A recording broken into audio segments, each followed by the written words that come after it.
Assalamualaikum dan selamat hari. Sebelum kami membentangkan kami punya komunikasi di tempat kerja, kami memperkenalkan diri dulu. Nama saya Muhammad Ibn Hairullah bin Abdul Rahim, nomor metrik S09SLK25F015. Oke, dan nama saya Muhammad Azib Syakir bin Amiruddin. Nomor metrik saya ialah S09SLK25F001. Oke, nama saya Pendengar Peter, nomor metrik S09 SLK 25F009. Nama saya Hendri Claudius, nomor metrik S09 SLK 5F010. Nama saya Saul bin Hamzah, nomor metrik S09 SLK 25F016. Kita tengok pada tujuan berikutnya. Itu ialah tujuan komunikasi di tempat kerja. Yang pertama ialah kawalan, yaitu untuk memastikan para pekerja mematuhi arahan dan peraturan dari organisasi lah. Yang kedua ialah motivasi. Bagi tujuan apa? Bagi memastikan kita ini menggalakkan ataupun memberi semangat kepada para pekerja untuk meningkatkan lagi prestasi kerja. Yang terakhir ialah mengimbangi keperluan dan matlamat organisasi. Maksudnya kita ini menyesuaikan kepentingan ataupun keperluan individu dengan objektif organisasi bagi mewujudkan keharmonian dan keberkesanan dalam bekerja ataupun sebuah pekerjaan. Kita lanjut. Seterusnya masuk kepada rangkaian komunikasi formal. Dia terbagi ada 5. Pertama, rangkaian rantai chain. Contoh arahan disampaikan dari atas ke bawah lah, dan seperti pengurusan kepada penyelenggaraan dan pekerja. Untuk kedua, rangkaian roda wheel.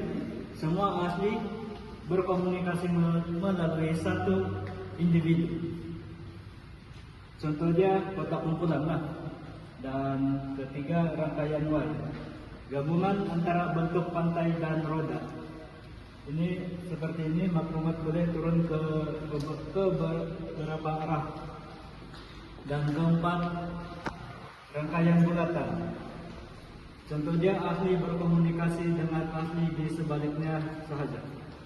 Dan last sekali, rangkaian semua saluran. Semua ahli boleh berhubung dengan secara langsung antara satu sama lain lah. Oke, ini kebaikan dan kelemahan struktur organisasi formal. Ini kebaikannya, aliran komunikasi jelas dan teratur. Kedua, tanggung jawab dan peranan setiap individu mudah dikenal pasti. Keempat, memudahkan kawalan dan penyelarasan kerja. Dan last sekali, mengurangkan kekeliruan dalam penyampaian maklumat. Tanpa melalui struktur atau saluran resmi organisasi. Sebagai contoh, perbualan santai antara rekan sekerja. Yang kedua, sembang dalam kumpulan WhatsApp. Yang ketiga, maklumat disebar melalui grapevine dari mulut ke mulut. Terusnya akan dibentangkan oleh saya. Ini rangkaian komunikasi tidak formal. Pertama ada rantaian tunggal, kedua ada rantaian gosip, ketiga ada rantaian kebarangkalian, keempat ada rantaian gugusan. Pertama sekali rantaian tunggal. Maklumat yang disampaikan dari seorang kepada seorang secara berantai. Seterusnya yang kedua rantaian gosip. Seseorang menyampaikan maklumat kepada ramai orang secara langsung. Yang ketiga, rantaian kebarangkalian.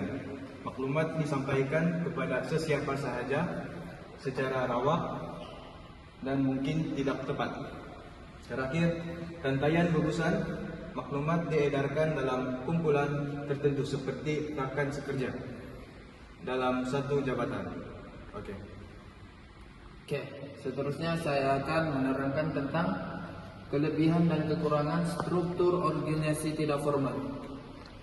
Kita pergi kepada kelebihan dulu. Yang pertama, penyampaian maklumat pantas, seperti maklumat mudah disebar dan diterima segera. Contohnya seperti pekerja berkomunikasi di luar, mesyuarat seperti di kantin dan lain-lain lah. Yang kedua ialah peningkatan penglibatan pekerja, mewujudkan suasana kerja yang selesa dan terbuka. Ini pekerja yang berada di dalam satu office boleh bercakap secara terbuka lah, dia tidak lebih kepada formal. Yang ketiga ialah flexibility dan kebolehsesuaian. Contohnya boleh disesuaikan dengan konteks dan hubungan kerja. Contohnya kerja lebih akrab lah.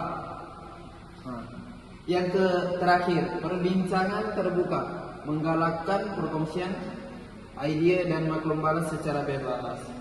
Oke, kita pergi kepada kekurangan struktur organisasi tidak formal. Yang pertama ialah potensi salah tafsir. Maklumat boleh disalah arti karena tidak ada rekod yang jelas. Seperti dia berlaku komunikasi tidak formal ini berlaku di luar musyawarah. Yang kedua ialah tidak rekod kekal. Maklumat lisan tidak meninggalkan bukti bertulis. Ini seperti yang pertama juga, tetapi dia lebih tidak rekod kekal lah, macam tidak ditulis apa yang orang membicarakan. Yang ketiga ialah maklum balas lambat atau tidak jelas, bergantung pada saluran yang digunakan. Contohnya pekerja yang bergosip lah, seperti yang tadi yang ada di rantaian gosip.